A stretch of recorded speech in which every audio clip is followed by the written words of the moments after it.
Mais le réacteur de recherche de Nahal Sorek n'est pas adapté à la production de plutonium. Pour les Israéliens, c'est une déception. Le réacteur, fabriqué avec l'aide des Américains, servira plus tard à camoufler le véritable programme nucléaire. Israël décide de confier à ses négociateurs les plus chevronnés une mission délicate: trouver un nouveau partenaire pour développer l'arme atomique.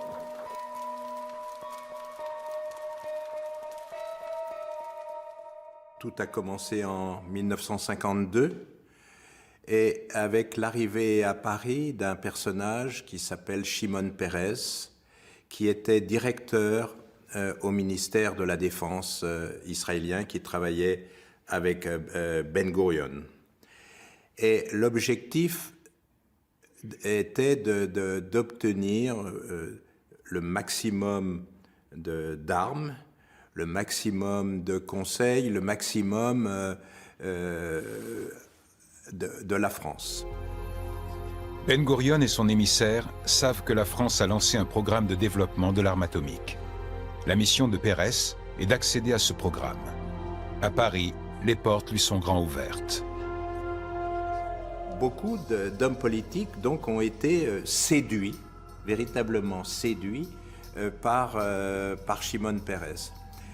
Et Shimon Peres, au bout de 2 ans, à partir de 54-55, il était devenu un personnage si puissant qu'il avait son bureau à l'intérieur du ministère de la Défense.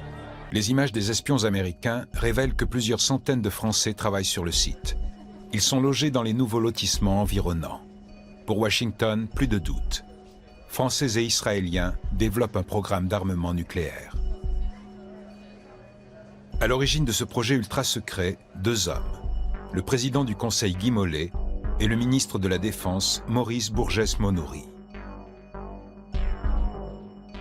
Il s'est constitué petit à petit un petit club, mais où la majorité, même des gens du gouvernement, n'étaient pas au courant de ce qui se tramait. C'est un club d'une vingtaine, trentaine de personnes. Ces 2 États qui vont être au plus haut niveau, au plus secret niveau, totalement enchevêtrés, totalement liés. Et ce qui est important de savoir, c'est qu'il n'y a eu aucune décision on est pourtant dans un régime d'assemblée à l'époque en France, où l'assemblée, théoriquement, est très puissante. Or, l'assemblée n'a jamais pris une décision pour ça. Devenu négociateur, Shimon Peres obtient des Français qu'ils signent un contrat détaillant leur participation au programme nucléaire israélien. Il collabore avec le club, parfois aux marges de la légalité. Sa détermination est sans faille. Shimon Peres était capable d'antidater un accord pour en conserver la validité, alors même que son gouvernement avait perdu le pouvoir suite à un vote de défiance. Cela montre sa détermination. This just shows how much Shimon Peres was determined to get it, to bring it home. Pour lui, la fin justifiait les moyens. Dès lors qu'il s'agissait d'atteindre un objectif qui, à ses yeux, comme à ceux de Ben Gurion et des rares personnes mises dans le secret, relevait du sacré.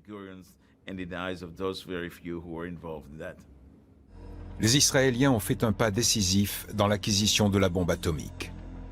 En Israël comme en France, ces décisions sont prises en marge des institutions démocratiques. Pourtant, leur portée est immense et concerne le destin de tous. Les Israéliens mentent à l'opinion publique internationale. Les Israéliens ont tout nié, en bloc. Shimon Peres jurait ses grands dieux qu'il s'agissait d'une usine textile.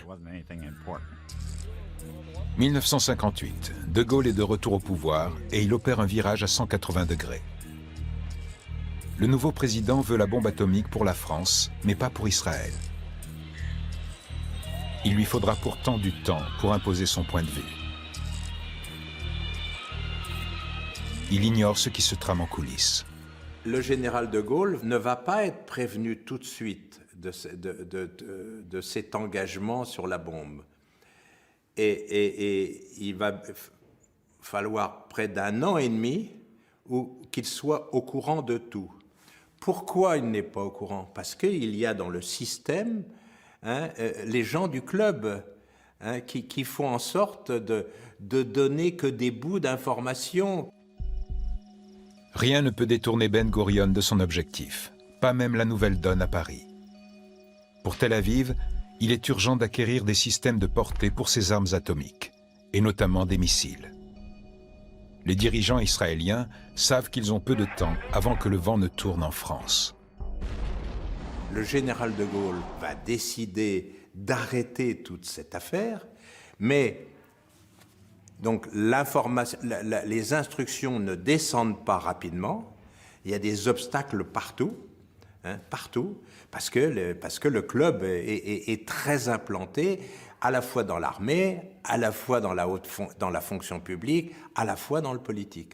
Autrement dit, même le général de Gaulle n'arrive pas à obtenir satisfaction, et quand les décisions descendent jusqu'au bout, des systèmes sont faits pour contrebalancer les décisions. Le cas du MD-620 en dit long. Ce missile a été développé par le groupe français Dassault pour Israël, malgré l'arrêt officiel de la collaboration entre les deux pays.